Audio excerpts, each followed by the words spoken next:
Can everyone hear me okay? All right. Fantastic. Yay. All right. So yeah, I'm kind of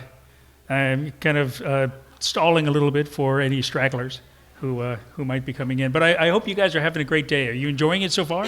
Yeah. All right. Fantastic. I'm sorry, I didn't hear that. Can you say it again? Are you enjoying it so far? Yeah. There we go. That's what I like. Yeah. Very nice. Very nice. It is extremely cool, and the best part of this panel is that you guys get a chance to sit down, and that's important. So, yeah, exactly. Oh, yeah, exactly. Even more so. But yeah, that's great. So thank you for being here. My name is Eric Piccioni. I'm going to get into who I am in just a moment and what this is all about. But welcome to this panel. Getting that first game job, how to tips and tricks to get your foot in the door. That's what we're going to be talking about today. So it's all about the job hunting and how you're going to, successfully hunt, as it were. So, all right. So how many people here like to play games? How many people here hate to play games? 1, 2, 3, 4, 5. Okay, 10. All right. How many people here are interested in making games? That's awesome. That's awesome. It is a lot of fun. It's something that you'll really enjoy. Now, the game industry, as it says here, the game industry it's not a niche anymore. It used to be this little niche sort of industry, but now it's grown. It's grown substantially. This has now become mainstream, as I'm sure you've known. And it can be a little intimidating now for several reasons. People want to know, how do you break in? How do you actually get their foot in the door in the first place? How do you get your experience? Because there's a lot of there are a lot of advertisements out there that specifically require like 2 years, 4 years of experience. How do you get around that? How do you work with that? How do you make a portfolio? How do you interview? What do you do with your portfolio during the interview? All of these things are really important. And we're going to talk about that kind of stuff today. But first, let me introduce myself. As I said, my name is Eric Piccioni, and I make monsters for a living. That's what I do. I'm currently a professor at George Mason University. I am the associate director of the game design program there, where we specifically teach people how to make games, how to design games, how to produce games, and how to sell them. And I've been at the university for 10 years now, and before that, I worked in video games. I worked at video game companies. I've been making video games in one form or another for 30 years now. That dates me. I know. I realize that. But yes, I've been doing. It's literally. I started in 1994, so it's been 30 years. I've worked for a lot of different game companies. I worked at Bethesda. I worked at, as it says up there, I worked at Sega. I worked at Activision. I worked at EA. I worked at big companies and little companies. And over those 20 years that I was spending actively making video games, I had the good fortune to sit in every seat on the art team, because I'm an artist by inclination. And so I was lucky enough over time to spend a great deal of time creating different kinds of things: environment art, character art. I did cinematics. I did visual effects. You name it, I did it. It was great. It was a terrific, well-rounded experience, and I loved it. And before that, before working in games, I was working in comic books. So that's where I started, and so I took the traditional art form and transformed that into a digital medium, and I kind of adapted to the more modern techniques, and that's where I come from. That's my background, and I made a lot of games. Here's an example of some games that I made. You might have heard of a couple of them. Some of them go way, way back. But yeah, I've made a whole lot of different types of games. That's the real cool thing, is that I've done a lot of MMOs and RPGs. Those probably more than anything else. I seem to be pigeonholed with dragons somehow, and that's not a bad thing. But I've done a lot of other things too. I've done sports games and I've done MOBA. I've worked on consoles, worked on PC, and so I got a nice, well-rounded experience. And so what I'm bringing to the table today at this panel is the experience that I've had on both sides of the interview desk, because I've been out there, slogging around looking for a job, and I've also been the guy on the other side of the desk looking for someone to fill a slot and trying to hire just the right person. And so this is what I'm bringing in today. It's the ability to understand how the job seeking and the job hiring process works in the game industry. All right, so with that in mind, so what happened last year? Everyone, you guys have probably heard about it, right? You guys heard that last year was not the best year for looking for work in the game industry. 2024 was not terrific. And there were several reasons for this. It was just kind of a perfect storm of bad things happening. There was the post-pandemic slowdown. I mean, the pandemic was a terrible thing, but the video game industry boomed as a result of it.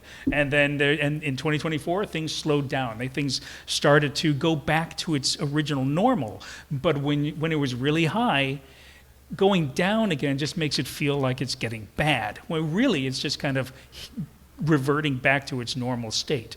There were rising development costs. Technology is expensive. Manpower is expensive. And so it get closer. And so it gets expensive, and companies look at that. The bottom line is important to them, as you might guess. Speaking of which, mergers and acquisitions. We've all heard about a lot of different game companies that have been bought out, and how they're converging now. This affects the job market, especially in terms of layoffs, because when companies merge, there tend to be layoffs, and that happens a lot, and there were a lot of people laid off as a consequence in the last year. There were a number of high-profile games that did not meet expectations, as you might have heard. I'm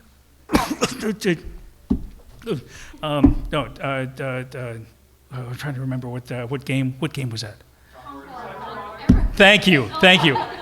I was going to go Concord, but yeah, there were plenty of them that did not meet expectations, and all of these things kind of combined, and there were other factors as well, but all of these things combined made it a really rough year. And you may have seen online, you may have seen in social media, people speculating that is the game industry dying?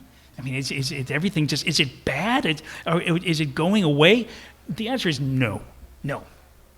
The industry, just like all other industries, is cyclical. It goes around. It comes around and goes around. And like I said, I've been in the industry long enough to know that it has its low points and it has its high points, and it always comes back to the high points later. So are the games dying? No, they're not. So game developers are still in high demand, and the number of jobs expected to grow, they're expected to grow substantially over the next 10 years. I've got some figures there, just to illustrate it. $584 billion in this industry is expected to be accrued by 2030. That's a huge number. The fact of the matter is, and not a lot of people realize this, the video game industry makes more money annually than Hollywood and the music business combined. It is huge, and it's getting huger. So what does that mean? Domination. That's what it means. It means video games dominate the entertainment market. It's really quite amazing, and you can see that out here. You can see that what you see here today is a prime example of that. But that also means, as a consequence, that it's getting tougher to get in. Because that's That's natural. But tough does not mean impossible. It can become a boss fight. But it's just like fighting. What's this guy? What's his name? Oh yeah. That's right, Zelda. It's not impossible. It can be tough, but it's not impossible, and it can be done. I mentioned this a little while ago. Let's talk about experience. Now, as I said, that there are a lot of advertisements out there, a lot of people looking for talent to hire, but they're always saying, "Oh, well, we need 2 to 4 years of experience." Well, how do you get the experience if you don't get the job first? And so it's always that paradox, that puzzle. So when you run across this all the time and you're trying to break in, but you don't have the experience to get the first job, how do you do it? Well, it all depends on how you define experience. Because prior experience does not, and this is not something they mention to you, but prior experience does not necessarily mean prior game experience. It can, every job you've ever had, whether it's working at a bookstore or it's flipping burgers, whatever you've done is experience, and you can still leverage that experience because everything that you do at a job typically is team building exercises, learning how to cooperate with people, learning new technology, learning responsibility. These are things that employers do look for. So even if it's not relevant experience, experience is experience, and that's something that you should take to heart. Speaking of which, people have been asking me, so I threw a slide in for this. People have asked me, how did I get into the industry? How did I get started? And my getting in was a little unusual. Well, like I said, because I had started in comics, and that is much more traditional, of course. And comics were great. I loved working in comics, and that was a terrific career, and I really loved it. But I suffered from extraordinarily bad timing. Really, really bad timing, because I got into the industry, and this was back, again, dating myself, this is back in the 90s, and I got into the industry, and I was just, I'd moved to New York and everything, I did the works, and I'm meeting people, and I'm networking, and I'm grabbing a few jobs, and I'm working my way up, and I'm starting to make a name for myself, and then suddenly the bubble bursts. Marvel declares bankruptcy, and dogs and cats living together, mass hysteria. It was a bad time, and so I looked for something that I could do in the meantime to be able to pay the rent.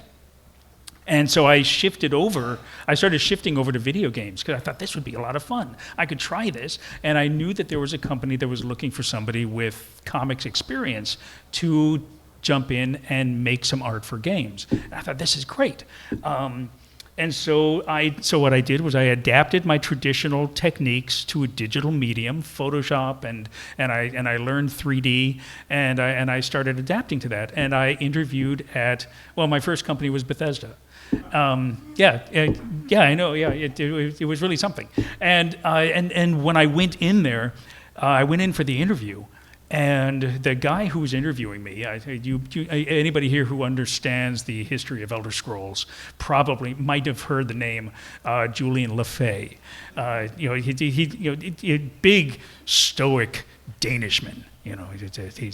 He's a really great guy. But he's sitting across the table, and we're talking back and forth, and he looks at me in a stoic Danish way, and he says, "So, are you familiar with something called Dungeons and Dragons?" and I resisted all the urge to jump out of my chair and shout, "These are my people." And I said, "Well, yes. As a matter of fact, it's funny you should say that." And we got into a great conversation. And it turns out that those guys were playtesting the ideas for Daggerfall, which is what they were starting to work on. They were playtesting Daggerfall at Julian's home.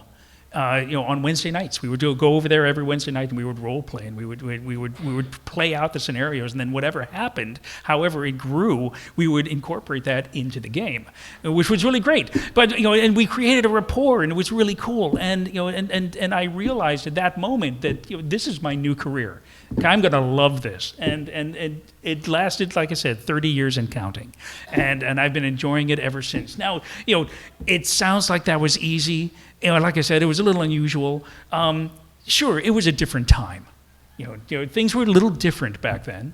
Mostly because of all the dinosaurs. But it was a long time ago. But although I didn't have any prior game experience going into that interview, what I did have was all of the things. I was taking in with me all of the things that I had that had happened before the interview. Everything leading up to it is what really helped land it. Things like my habits. I'd gotten into a habit when I was working in comics, and before that, when I was doing freelance graphic design stuff right out of college, these things taught me a certain professional discipline. I gotta hit the mark, gotta hit the deadline. Those kind of habits came through in the interview. Learning how to proper focus, preparing yourself ahead of time, adapting to unexpected circumstances, because there's always going to be them. You have to expect the unexpected. So those kind of things, bringing those into the interview with you, even if you're nervous, even if you're not sure what's going to happen, you do know who you are and what you bring to the table, and that's the important thing. By the end of the interview, hopefully, the person you're talking to also knows what you're bringing to the table and understands what you can contribute. And that's what it's all about. So what I did beforehand was, although I had no direct relevant experience, I had been, especially when I was doing comics, I had been establishing a network of colleagues in the entertainment industry, people who could vouch for me. And that's always good. And knowing people is always a good thing. I did work to publish something and get my name on a list of credits. And that's important because, again, even if it's not games, you can point to this credit and say, I drew this comic, or I built this, or I contributed to whatever this project was. And that shows your professionalism. And I also did build a comprehensive portfolio that spoke for me. And we're going to get into that in just a few minutes. So, with all that in mind, let's talk about 4 steps to help get you noticed. The important thing here is to get you on the leaderboard. Now, there's a lot, because interviewers get hundreds, either dozens, sometimes hundreds of different applications that they have to sift through. And so they will go, and I'm going to talk about something in a few minutes called the 10-second rule, and we're going to talk about that. But the idea here is that they've got a lot to go through, and what you want to do is get yourself on that leaderboard. You want to be the one that they talk about at the coffee maker afterwards, when somebody walks up and says, "Oh, you've been going through all those applications. Did you find anything interesting?" And they're going to say, I did see this one, and it was really cool, and then they mention your name. That's what you're shooting for. And so let's talk about that. 4 steps to get you noticed. So, 1, start by networking. Now, you can do this. Anyone can do this. By the way, I'm not talking about just art. I'm talking about anything. You'll get into discussions on discussion boards. Get out there, social media groups, start talking to people. Get your name around. Create your online portfolio. We're going to talk about details on that in a minute. Make a demo reel. Demo reels are incredibly cool. They're like your own personal movie trailer. They advertise you. And that's something that you really want to have, because demo reels, humans, we track movement. That's what we do. We're very visual. We are visual beasts, and so so a demo reel really does drive home your abilities. No matter what you're doing, even if you're a designer, if you're a writer, if you're a programmer, there are ways to convert that into visuals that will convince them that you're the one they're looking for. So LinkedIn, create a LinkedIn profile. If you don't have one already, people go there and they check out your experience. And MAGFest or any other convention, any other event of this type is a great opportunity to get your name around. I recommend creating a business card just to have something with your contact information in case you meet somebody, because again, expect the unexpected. You never know what's going to happen. Number two is build your online brand. The thing that a lot of people don't think about is that your personal experience and your personal identity is a brand just as much as Coca-Cola. It's the same thing. What you're doing though is you're advertising you. You're the product. And you want to think about that and you want to build your brand. So some things you can do to build a professional brand. Start a gaming blog. That's an idea. That's something you could do. Become active in the gaming community. Not only online, but in person as well. Earn a relevant college degree. And a relevant college degree, game design, I'm not here to promote the game design industry at George Mason University, but funny that you should say that. Yes, yeah, exactly, yes. Hello, yeah. But it doesn't necessarily have to be game design. If it's relevant to your skill set, then it's relevant to your skill set. And if you can tie that education to what you do and what you want to do, then that will definitely push you further forward. Pursue entry-level and internship roles. Some companies will let you work for free, which is not a great. That's not a great advertising right there for you. But it does give you some relevant experience that you can leverage when going to look for a career job. Number 3, make some games. Just make a game. The best way to prove to somebody that you can make games is make a game. There's an old saying. There's an old saying that says the proof is in the pudding, and it is. It really is. So the thing is, these days in the 21st century, it is easier than ever to make a game. It's so much easier than it was before. You can just go and download Unity, download Unreal, Game Maker, whatever it is you want to use. And just download it and make a game.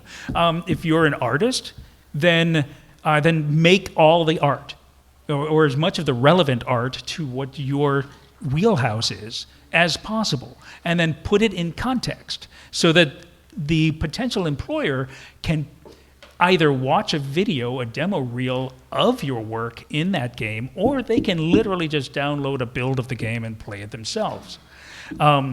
If you're not an artist, if you're, let's say, a programmer, how do you show off your programming skills? Well, make a game. The best way to show off your ability to write cool features, to code some really cool features, is to make those features, stick them in a game, go to the asset store, because you're not an artist. Don't worry about that. You go to the asset store and just download some art and just populate it and show off your features.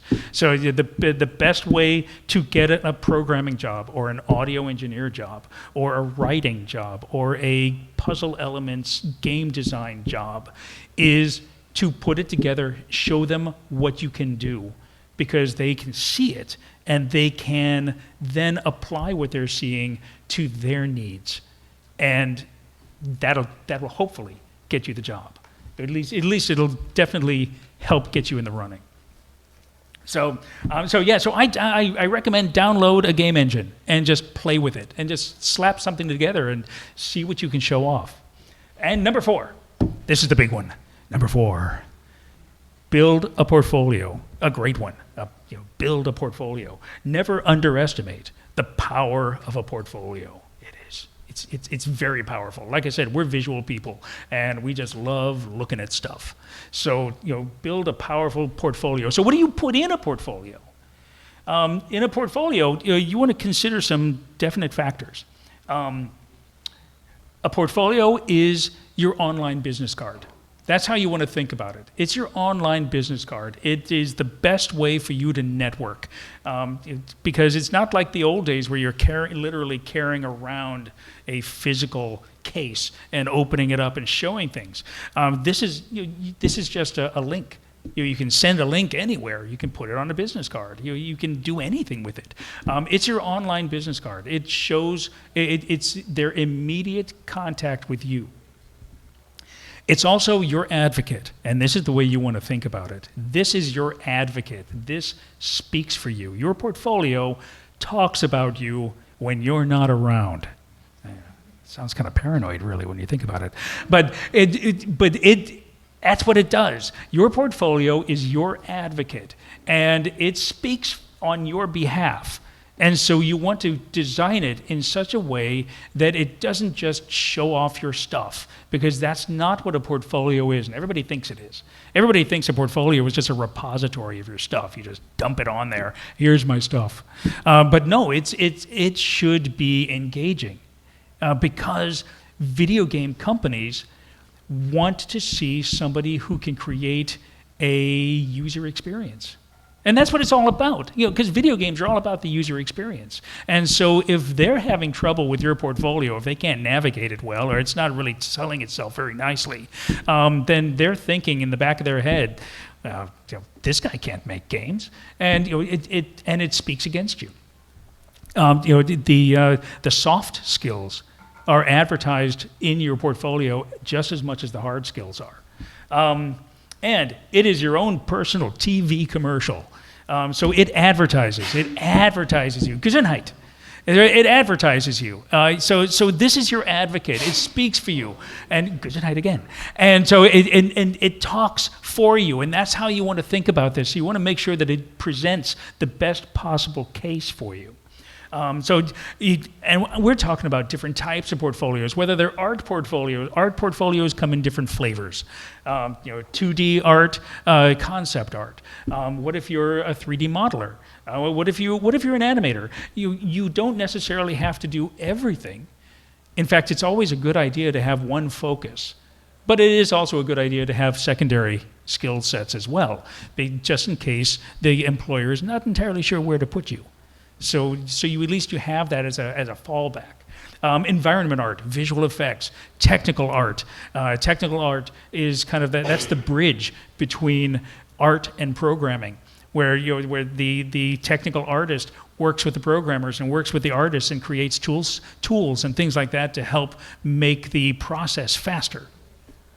And so there are a lot of different things that you can consider when you're creating an art portfolio. But what about design? Design portfolio. Now, designs come in different types. You've got level design, puzzle elements. You've got content design, writers, people who love to tell a story, and that's important too. Game writers. You've got system designers. You've got technical design. Because it's not always the right brain stuff. Sometimes it's the left brain stuff, and so there are a lot of different ways in which you can consider, if you're not really sure, you want to do something in the game industry, but you're not really sure what your skills are, you can consider these as possibilities. Same goes with programming. Lots of ways in which a programmer can get a decent job in the game industry. Programmers are always in high demand. Engine programmers, you've got tool sets, UI, implementing sound, AI, and network database stuff. Because all of that, the networking stuff, the database stuff is more important now than it ever has been. And so there are a lot of different ways in which you could think about that might be suitable to your skills that you can leverage to help get you a job. So, all right. So what makes a portfolio good? First thing, aim high. Find your competition. Do some homework. Do a little research. Find the competition, and be better than those guys. Because as much as I hate to say it, I really do. I hate to say it, but it is competitive. And and that I know that can be daunting, but the trick is to look at what other people are doing. Do some research. Go on Google and just type in video game animation portfolio and see what comes up and see what other people are doing. Because if you're informed as to what the employers are looking at, then that gives you a jumping off point, something that you can shoot for. And if you can't shoot for that very day, do not despair. Because, and I'm going to talk about this a little bit later, but we all level up. We all get better. And nobody gets worse through practice. So if you're not there today, that doesn't mean you're not going to be there tomorrow. And so think about that. But aim high. Find your best competition and shoot beyond them. Then go through your portfolio with a fine-tooth comb and find your weakest link. Find the one that you think is even if you think, oh, all my stuff is fantastic. Oh, it's beautiful, it's lovely, it's gorgeous. Well, find the least gorgeous. Go through it, find the one that you think is probably the weakest of all of them, and chuck it. Throw it out, because you will be judged on your worst pieces. I mean, everybody thinks that, I've got this really great piece. They're going to hire me because this piece is so great. But the employer is also going to look at your stuff and say, that's great. This one's not so great. And so there's a difference. There's a standard difference here. And as it says right up there, that one bad sample that you have in your portfolio is going to be they're going to assume that's the stuff that you're going to bring on a regular daily basis. That's your normal stuff. And they're going to assume that. And so find your worst piece and make it as good as if you can make your worst piece, this is the ideal situation. If you can make your worst piece better than the best piece of the other guy, then you're moving in the right direction. Finally, make it memorable. And I mentioned this before with the coffee maker. Employers plow through sometimes hundreds of samples, so don't be forgotten. Make your stuff, throw in some spice, throw in something that sparks, something that they're going to remember. So something that's going to stick with them. So don't just give them the same old thing that everybody else is giving them, because that's just going to get lost in the crowd. Find an angle. Find a way to make it unique. And if you do that, then they're going to remember you. And that's the important thing. So, key elements. See what I did there? See that? Yeah. So, key elements. So, a variety of styles. It's a good idea to be flexible, to be adaptable. Show that you're versatile. Step outside your comfort zone. And that's an important thing. That's one thing that I really want to emphasize. Step outside your comfort zone. Do something that you haven't done before. Do something that you're a little worried you might not be able to do, because you may surprise yourself. And not only that, but that'll level you up, and it'll improve the overall quality of your entire portfolio, and thereby strengthen your case.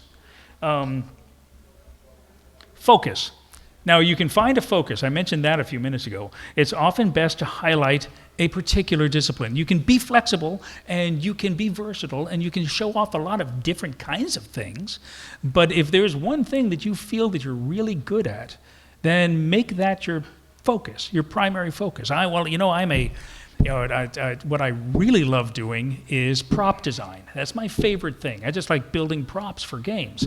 That's my favorite thing. Maybe maybe weapons, maybe wands, maybe just really cool wells or that kind of stuff. Maybe you're really good at that, and that's fantastic. That's your best stuff. So make that your primary focus, and you can add other stuff too, as flavor, as gravy. But have that primary focus. If you don't know what that is, and some people don't. Some people don't know what their primary focus is. I don't know what that is. I can't decide. One way of thinking about it is ask yourself, what is the one thing that I would enjoy getting up every morning for the next 40 years to do?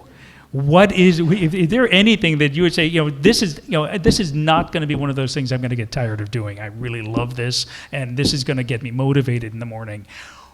What is that? And if you can answer that question, that can be your focus. Presentation. Presentation is everything. Put a little garnish on there. Presentation is everything.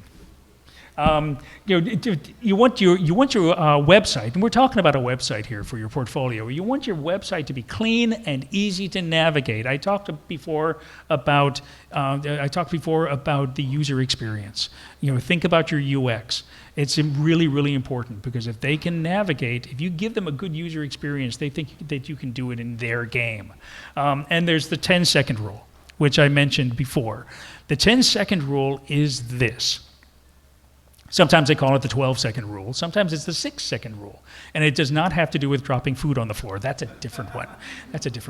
The 10-second rule states that an employer who's got like 100 different portfolios to hammer through in one afternoon, they're going to give you 10 seconds of your time.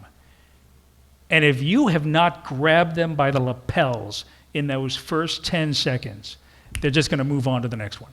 So you've got them for 10 seconds. Make the most of those 10 seconds. And give them something right out of the gate that grabs their eye, grabs their attention, and makes them think, I wonder what else we've got here.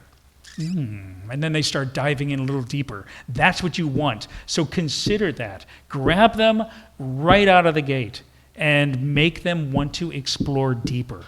And usually what does that? Demo reels.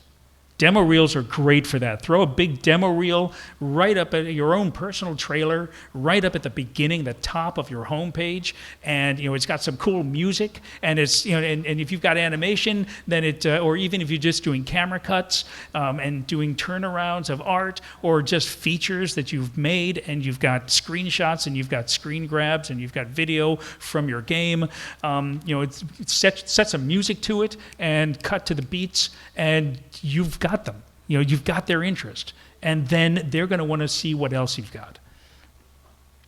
Give your website an aesthetic layout.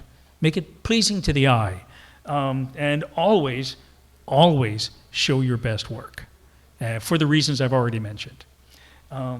So keep those things in mind. All right. So what about the interview?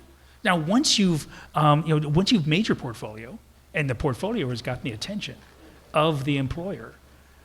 Oh, what do you do now? They want an interview. What do you do? Well, the portfolio's role is not over yet, because you can take that portfolio in with you and show them. Because an interview, there's a couple different ways of thinking about interviews. One of those ways is you want to think of it like you're presenting your case. It's almost like a courtroom in a way, because you've made a claim, and now you need to show evidence of your claim.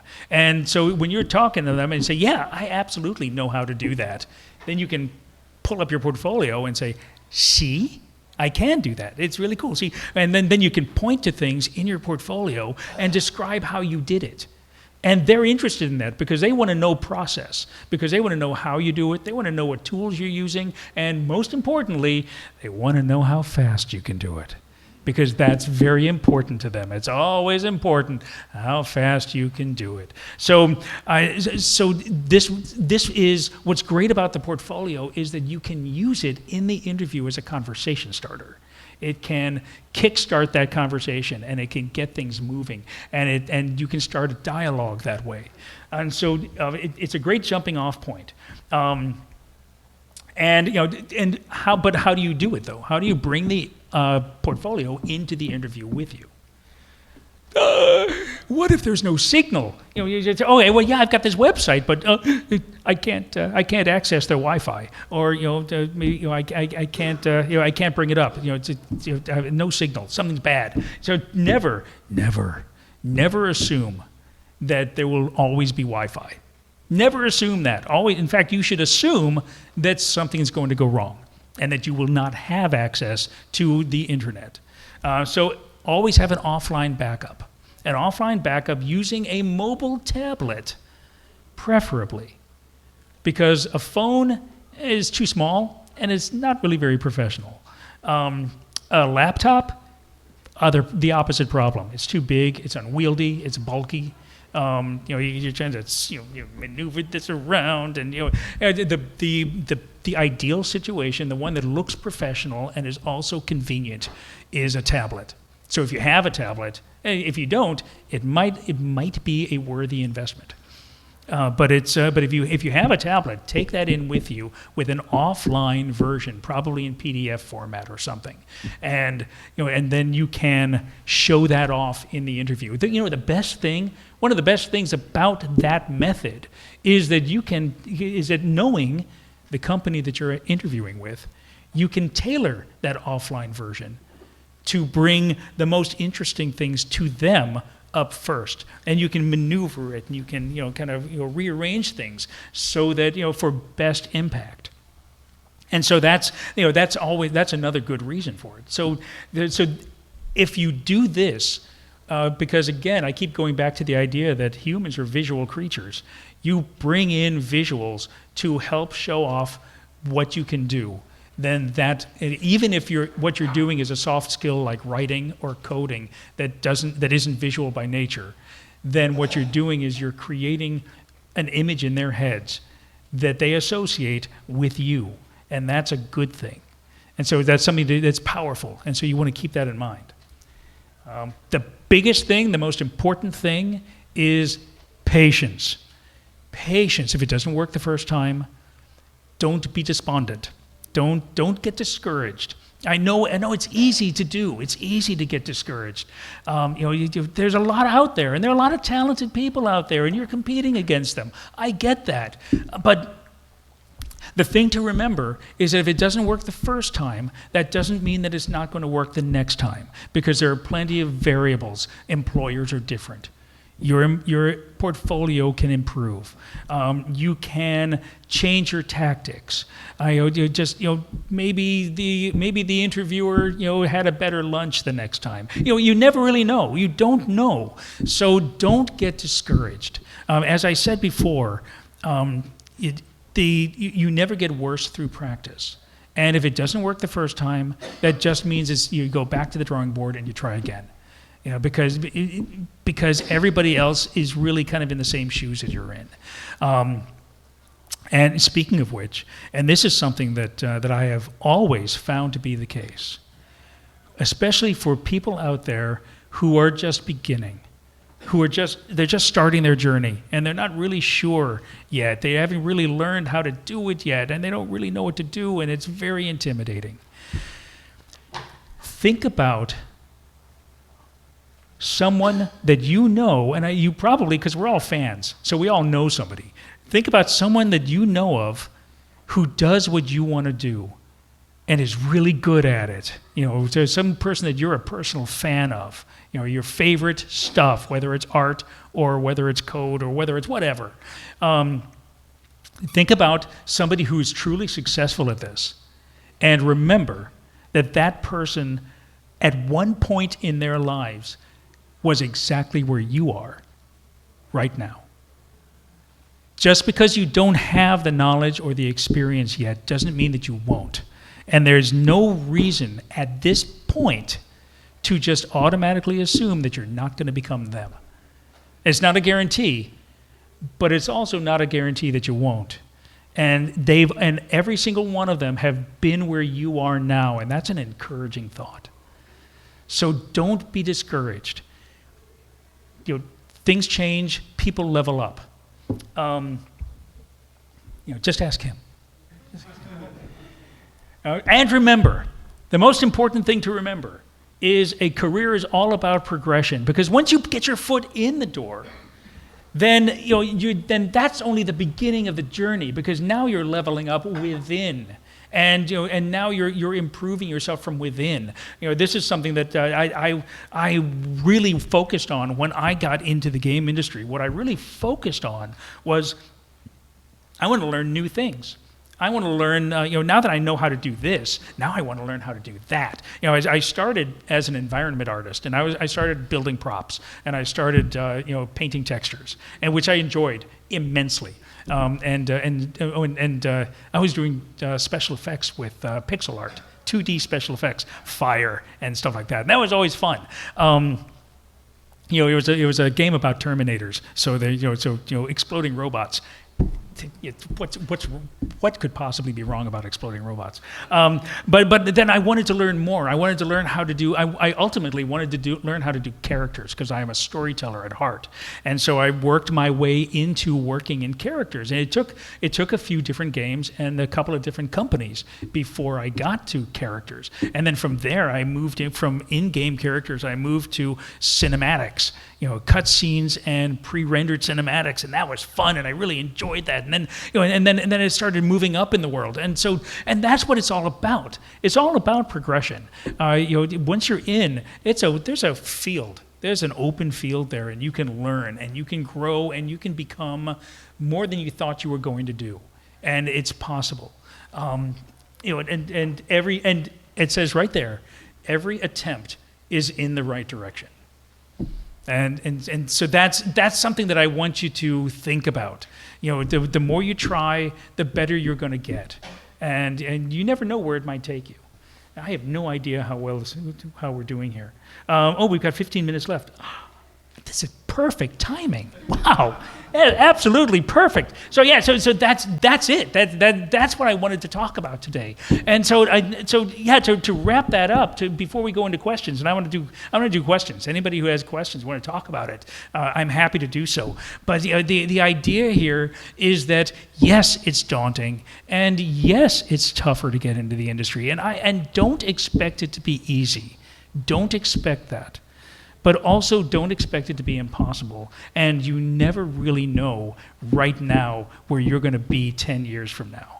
And that's the encouraging thing. So anybody have any questions? Oh, by the way, I should let you know, taking questions, I have hearing problems. So my ears are past their warranty. So I have trouble hearing. So we've got a mic up here. For me and everybody else to be able to hear any questions, or just really shout it. Yes. Yes, please, go right ahead. As far as experience, someone once told me, because I'm technically an entertainment arts major, I guess, art school, animation and game were under the same degree. One of the instructors said, you go to school for 2 to 4 years.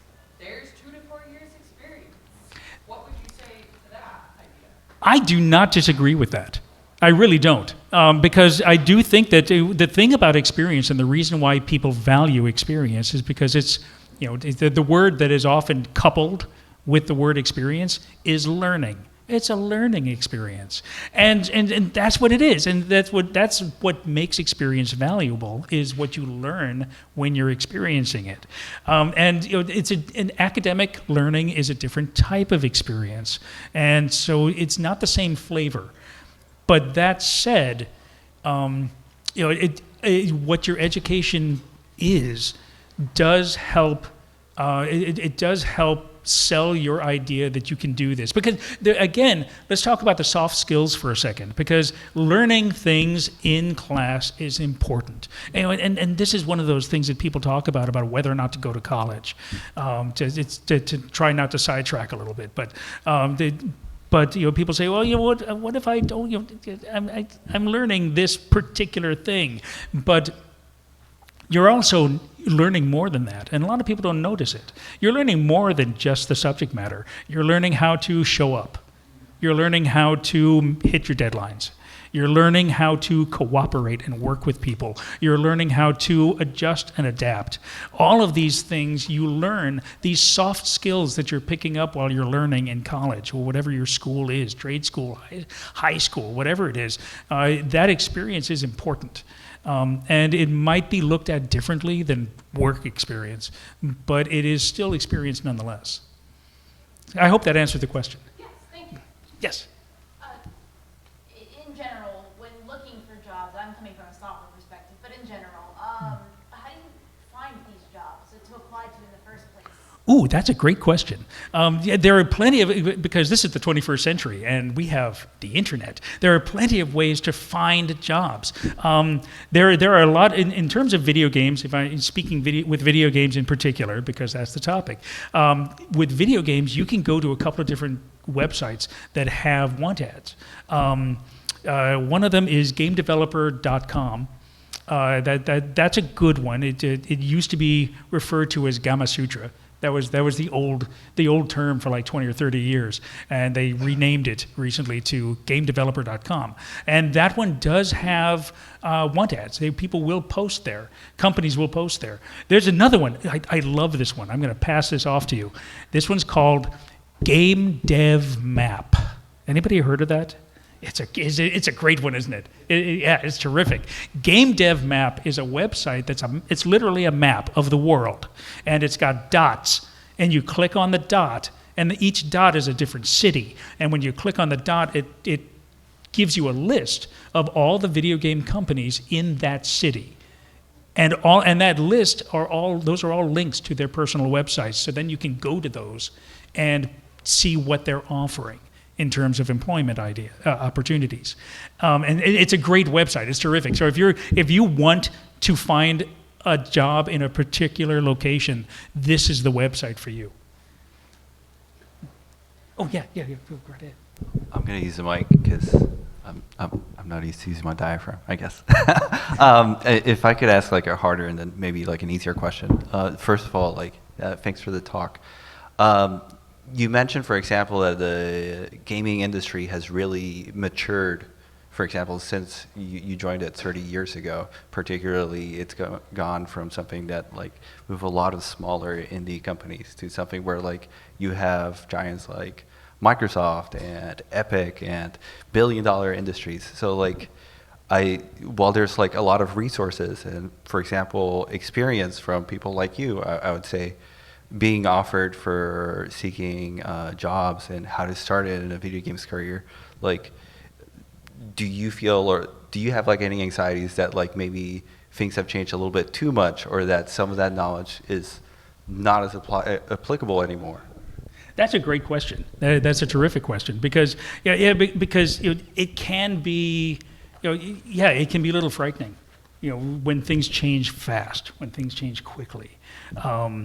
If that's the question you're asking. Yes. Yeah, and so, the thing is that what that comes back to is one of the points that I had made earlier, which is expect the unexpected, be adaptable. The industry is not static. The industry is really more like you're on a raft in the middle of the rapids. You're heading down that river, and and it changes. Things evolve. Things change. I am, because I'm teaching at. I'm plugging the university. I'm teaching at George Mason University. I'm teaching classes in game art and game animation, and I have to keep going back and learning the new stuff as it comes out. Substance Painter and Blender, and I have to keep up in order to be able to keep the students kept up, and we all have to do that. It's a constantly moving target. It's an evolving situation at all times, and we all have to be aware of that. And it's good to keep an eye on it, to keep an eye on the flow of where the industry is going, and that makes it easier to project where things might be headed. If that's what you're asking. That works really well. Ed, have you played any new games recently that you really liked? What's that? Have you played any games recently that you really liked? Have you started playing any new games? That I've been playing recently? Yeah. Well, as a matter of fact, I've been playing Core Keeper a lot lately, and I've been enjoying the heck out of that. I recommend that one. I recommend that. It's a little bit Minecraft, a little bit RPG. It's got it's got some fun flavor to it. Nice.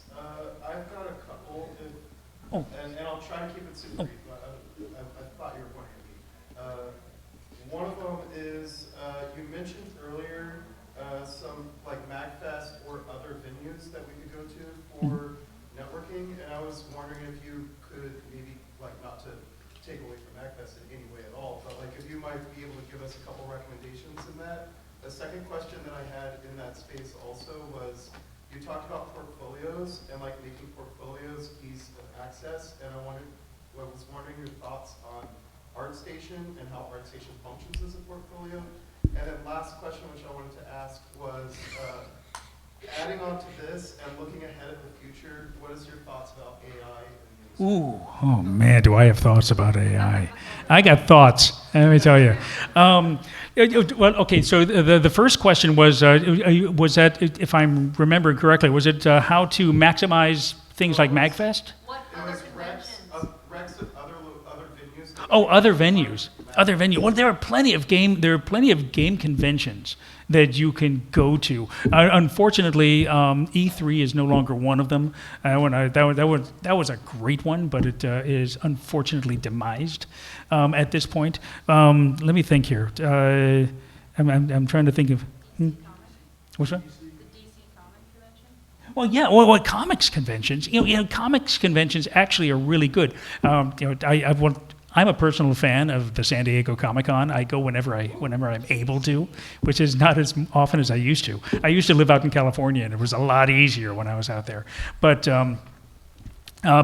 yes, there are. You can go to trade shows. You can go to tech shows. You can go to comic shows. You can go to Star Trek conventions. The thing is that that's the beauty about video games. This is one of the things I love most about video games themselves, is that they are a bit of everything. Here's an anecdote. I'm going to throw a quick anecdote to you. I don't want to keep you guys, but I'm going to throw a quick little anecdote. I had a friend of mine who's a programmer who worked at Lockheed Martin. And he was a programmer who was programming robots and things, and for building aircraft, and which is great, and that was terrific. And he turned to me one day and he said, Eric, video games, yeah, they're great, but you guys are so pretentious. You're so pretentious. We have project managers, and the project managers manage our projects. It's software. We're writing software, and we have project managers. You guys write software. You're just fancy software developers. Why do you have producers instead of project managers? And I said, that's an excellent question. And the answer to that is because we do write software, but we're more than that. Because a producer is not only trying to make sure that the code gets written and that everything's bug-free. A producer is also dealing with set design, costume design, acting. You're dealing with your characters, character design. You're dealing with Foley. You're dealing with basically it's Hollywood in microcosm. You've got basically 50 people, anywhere between 10 and 50 people working on a game, all doing the same thing that Hollywood productions are doing, just smaller. And that's what you're doing. You're creating this fun, immersive storytelling experience. And that's the best thing about video games, is that it's a little bit of everything. You're learning so many different things. I've been able to have experience making and doing so many things making a video game that I would never have been able to even imagine doing just writing software for a machine. And I'm trying to remember exactly what my point was, but it was a good one. But yeah, that's right. So when you're talking about venues, Star Trek conventions work, Star Wars conventions work. You can go to software conventions. You can go to tech shows. All of these things you can spread your name around, because chances are you're probably going to run into at least one company there that has a toe in the game industry. Because they're everywhere. So I hope that answers the question. And I know that you had the AI question. What was the one in the middle? The other one was ArtStation. ArtStation. Yeah, so I'm going to hit this one really fast because we're running out of time. ArtStation is great. ArtStation is terrific because it's a great way for artists to show off their work, and people will just go right to it. So if you have ArtStation, why have a portfolio? And the answer to that is two things. One, you don't own ArtStation. And one day, somehow, it maybe could be decades in the future, you never know, it could be tomorrow. One day, ArtStation is going to shut down. For what reason, one reason or another, who knows, but you don't own that, and you don't control it. If you have your own personal website, that's yours, and that's always going to be yours. Well, and, as long as the web host allows it. That's another story altogether, but chances are you've got your own space on the internet, and that you can call your own, and you can control completely. And if you want to use ArtStation, use ArtStation. By all means, because I do know companies, I do know art directors who will go to ArtStation first, who will go to ArtStation first, and they will look there for your stuff. And that's great, but also have a link on ArtStation to your page. And that's something, and you can link back and forth. And that way you hedge your bets, you cover everything. AI, I've got a whole lot of conversation about AI. We should probably talk about that afterwards, because I could be here all night. So sweeping back to like portfolios and applications and stuff like that, with developers and companies having hundreds of portfolios and to go through on a day, they're starting to use the ATS application tracking system to sweep through resumes. So how do you even get your portfolio in front of them if you can't get through the ATS AI software program? Right. Yes. Yeah. Because that screens everything. Right. So So that is a challenge. That's a problem. And what that comes down to is what you're putting in your application, because that software will screen for specific keywords. And if you can figure out what those keywords are and make sure that those words are in your narrative, then that's going to help put you closer to the top of the pile. So because you can't show your portfolio to the algorithm, because they're not going to get it. So I would investigate certain keywords that employers are looking for, and make sure that you hit those. So let's see. It is. Oh, we're past time. So anybody else who has any other questions, come on up and come talk to me. But thank you all for being here. I really enjoyed it, and I hope this has been helpful for everyone.